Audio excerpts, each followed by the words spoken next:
Welcome to MMA Dogs. My name is Hector. This is my dog Dan. Hi. And we want to thank you guys for all your support and your views. We had 700 views in Brazil in our last video, so obrigado, Brazil. If you guys would just take a look at the at our YouTube channel, we're going to post a link right here to subscribe to our channel, and that gives us the support, and we appreciate that. So please subscribe, and you'll receive automatic updates via email to let you know that, hey, we put up a new video. You can check it out, leave your comments and feedback. So thank you guys. Today we'll be covering UFC on Fuel TV 6, Franklin versus Lee. For the first fight on the main card, we're going to have John Tuck versus the Mongolian Wolf Zhang. Tuck is 4-0, but he has never fought in the UFC. And Zhang is 0-2 in his last two fights. He lost to Tamura via knockout, and he lost a decision to Darren Elkins. For this fight, I'm going to have to go with the Mongolian Wolf. He's got a nasty guillotine. He's got an awesome choke. And with John Tuck, making his debut in the UFC and only having a record of 4-0, it's difficult to trust a guy like that. A lot of times when they make their UFC debut, they get real nervous and they don't necessarily perform up to standard. And especially with this guy only having 4 fights and Zhang having the experience he has and the submissions that he has, I'm gonna have to say Zhang via nasty guillotine. And the other thing is Tuck hasn't fought in over a year, so he's been out for a while. And as far as betting advice goes for this one, though, I'm going to say it's a do not bet. Anytime you have a guy making a debut, you don't know how he's going to perform, how he's going to show up and look. So I would say stay away from this fight as far as betting advice goes. What do you have, dog? I agree with you. The Wolf is somewhat overrated most of the time. His last fight, he looked terrible in Japan. But with all due respect, he was fighting a Japanese fighter. This time, with the fight being in China, where he's from, and his opponent never fighting in the UFC before, not fighting in a year, coming off injury, and I actually remember when the Wolf, when he wins fights, he looks like possessed. So I see this being a submission, probably in the first round for Tiequan Zhang. And what do you have as far as betting advice goes for this fight? I don't know. I don't think the odds are up yet for the fight, but I wouldn't bet on it unless you got like even odds. So, but gun to the head, it's probably a do not bet. Yeah, I think so too. Especially with Tuck, don't know what to expect. Yeah. We could have some crazy thing go out, some crazy, unexpected things. So I would say just stay away from it. Zhang will probably open up as a favorite, but even if he opens up, like you said, even or something crazy like that, I would still. I wouldn't trust it. I wouldn't put any money or anything on it. So let's move on to the next fight. For the next fight, we have Alex Caceres. In his last 2 fights, Caceres has he submitted Damasio Page, and then he lost a split decision to Edwin Figueroa. In that split decision, though, Herb Dean took away 2 points. 2 points from Alex Caceres' score because he was given low kicks to Edwin Figueroa. 2 points, in my opinion, man, that's a lot to take away from a fighter. I mean, you should take away 1. So I was kind of surprised to see that. So, in my opinion, Caceres gave him one warning. Yeah, he gave him 1, then took away 2. Yeah, I mean, he should have taken away 1, and then if he continues with it, I think it was just a bad situation for Caceres. And overall, I believe Caceres won that fight. Of course, you never want to do anything that's illegal or anything stupid like low kicks, but sometimes it can be an accident. But that regardless, I like Caceres here. Alex Caceres is a real interesting guy for me. I see him as an up and comer. I see him somebody coming up through the ranks, and he's in my opinion he's looking better and better each fight. I like his ground game. His ground game is real slick, and his stand up is good too and improving. And so to me he seems like somebody who's on the up here. I have Caceres winning via submission, and that's going to be my pick as far as the betting advice goes. The odds aren't out yet, so it'll be interesting to see what they are. But I am confident, very confident in Caceres' abilities. So I'm going to go with 3 stars advice for betting on this fight. I too think that Bruce Leroy is going to win this fight, but I don't have as much confidence as my dog here. He could win a decision standing up. He could also submit. I'm confident that he's going to win, but as far as betting, I probably wouldn't bet money on this fight. Yeah, that's a good point. Sometimes when you see a guy's record, you see him submitting people, right? Mm-hmm. Or you see a guy knocking people out. But then when they make it to the highest level of competition, which is the UFC, you see that same guy you get himself submitted or get himself knocked out. But like I said, I feel real confident in Alex Caceres' abilities. I've seen him from when he was on The Ultimate Fighter. You know, the amount, the percentage and the amount that he has improved, I think is substantial. So I'm gonna stick with Caceres on that one. Let's move on to the next fight. We have Mac Danzig versus Takanori Gomi. In Danzig's last fight, he beat Efrain Escudero via decision. And the fight before that, he lost a decision to Matt Wyman. Gomi, in his last fight, he knocked out Mitsoka, and he lost via submission to Diaz before that. For this fight, I see a couple things very clearly. Gomi, in my opinion, I respect what he's done in the sport, but I see him as a fighter who's on the decline. So I don't have faith that he's going to go out there and do something like knock out Danzig. I don't see that happening. And with Danzig, I see a guy who's very well-rounded. He's open to improving his skills and learning the whole MMA game. And with Danzig, I feel real confident that he's going to go out there and he can definitely. I know he has worked with 10th Planet Jiu-Jitsu with Eddie Bravo, and those guys are doing some real good stuff over there. So I see Danzig winning via submission. And as far as betting advice goes, I'm going to go with a 3-star Danzig via submission. What do you got, Doug? I'd really like to count Takanori Gomi in on this fight, but I just can't do it. His last fight, he won, but he pretty much lost that fight in the first round. I was really surprised to see him not tap out. So, having said that, and Danzig coming off of his victory over Efrain Escudero after losing a decision to Matt Wyman, who we know is very underrated in the game. Yeah.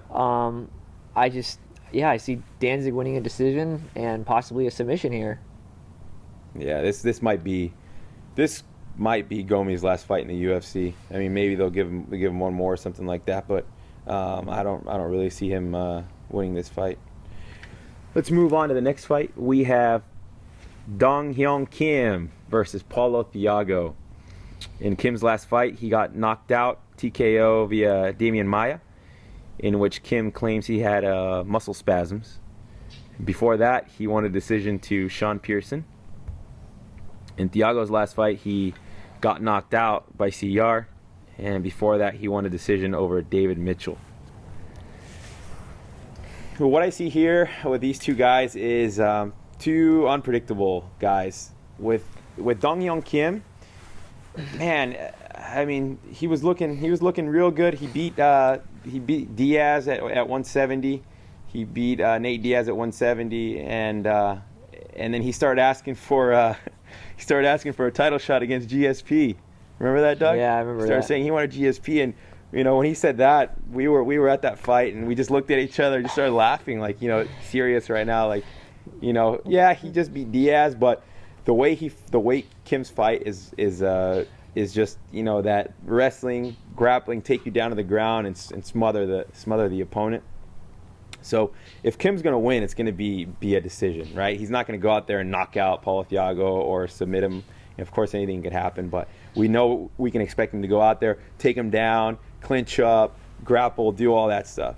With Paulo Thiago, man, that guy is so unpredictable. You never know what you're going to get from him. You don't know if he's going to go out there and be the guy, who knocked out Koscheck, or, if he's going to go out there and get knocked out in the first round under a minute. So with these two guys, in my eyes, I see them as unpredictable fighters. I wouldn't trust them. I wouldn't say, hey, I'm going to throw down on Kim, I'm going to throw down on Thiago. Definitely not. For this fight, I would say do not bet it. Stay away from it. As far as the pick goes, I'm going to go with Kim via decision.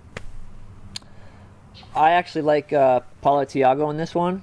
I actually simmed this fight on the game. It's one of the few matches in recent memory that where both fighters are in the game, and since they update the stats on the game, it's somewhat accurate to predict.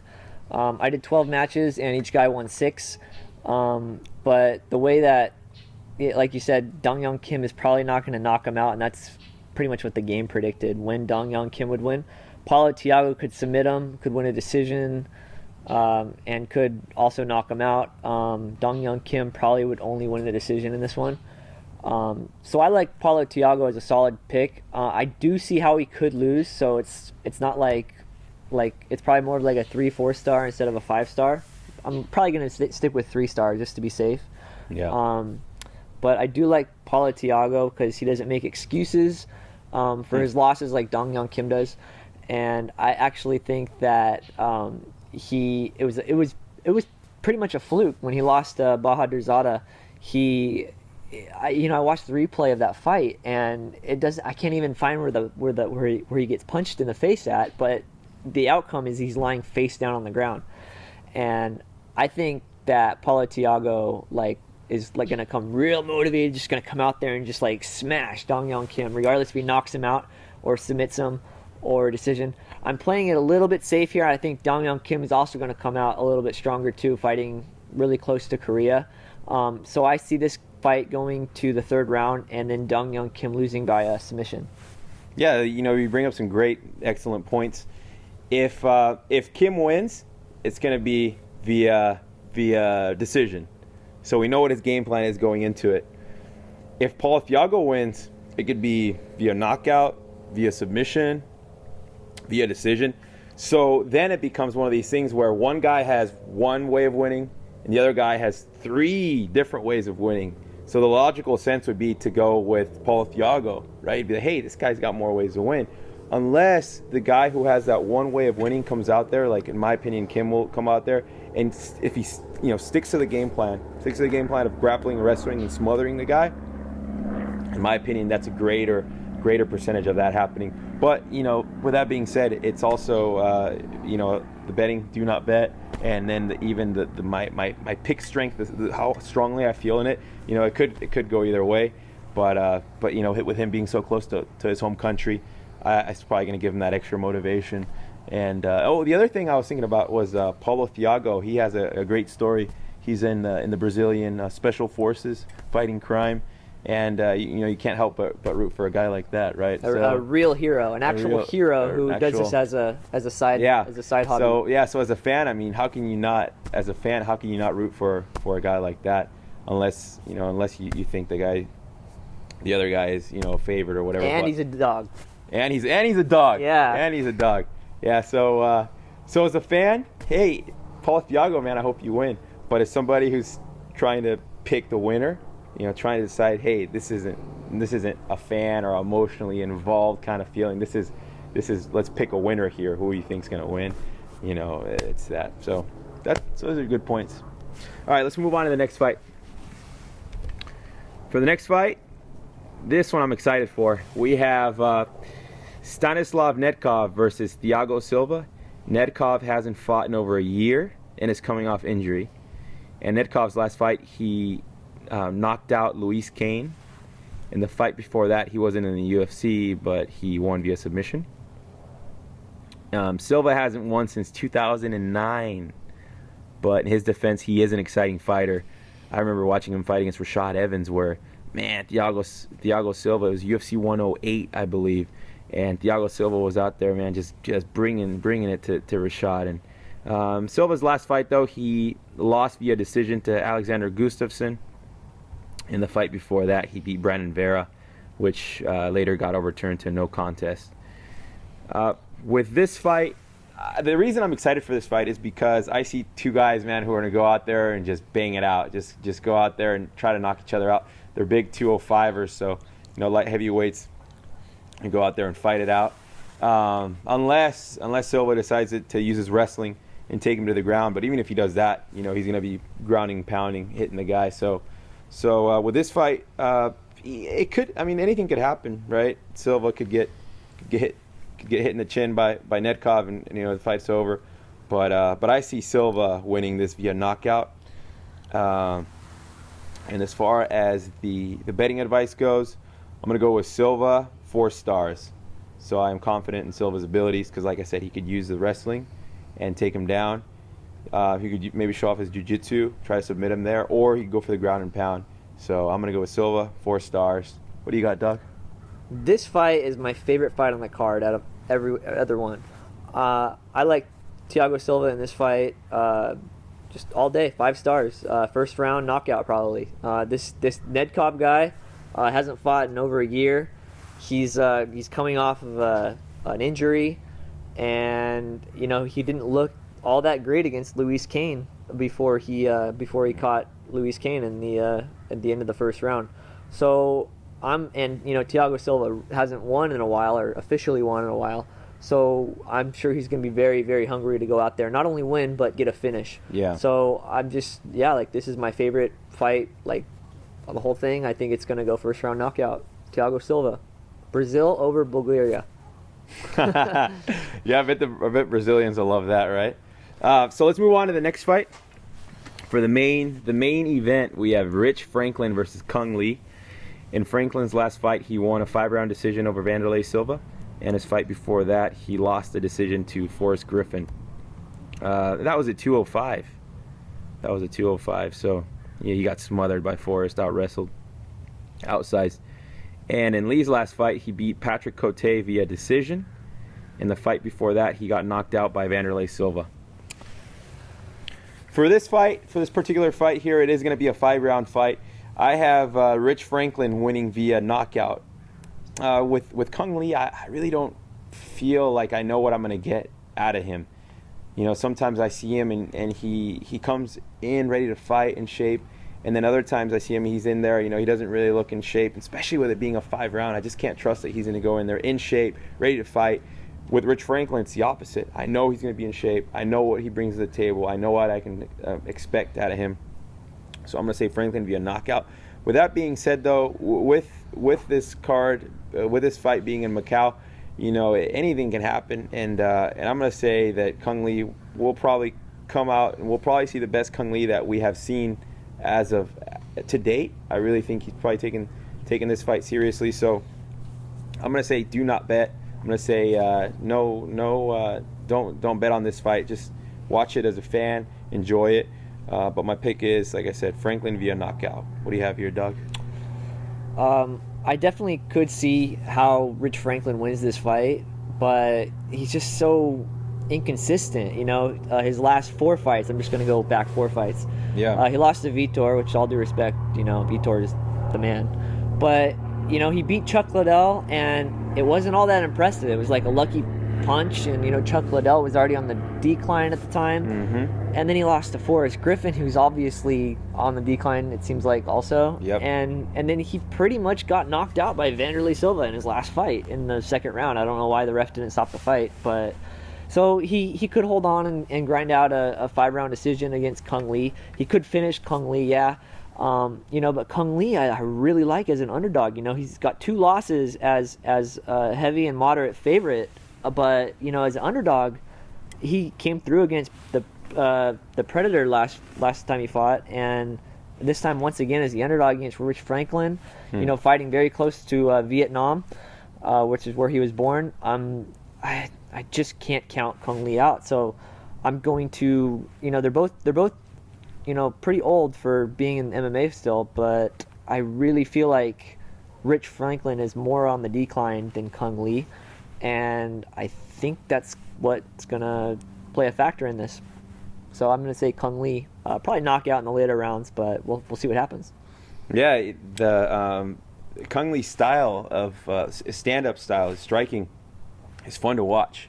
He's got all those spinning back fists, spinning back kicks, and some people see those kicks and they think they're just flashy, but they can be effective. If you go take a look at Cung Le's fights, his fight history, he does hurt people with those kicks and those punches. So anything can happen. I mean, you brought up a good point about Franklin losing, winning, losing.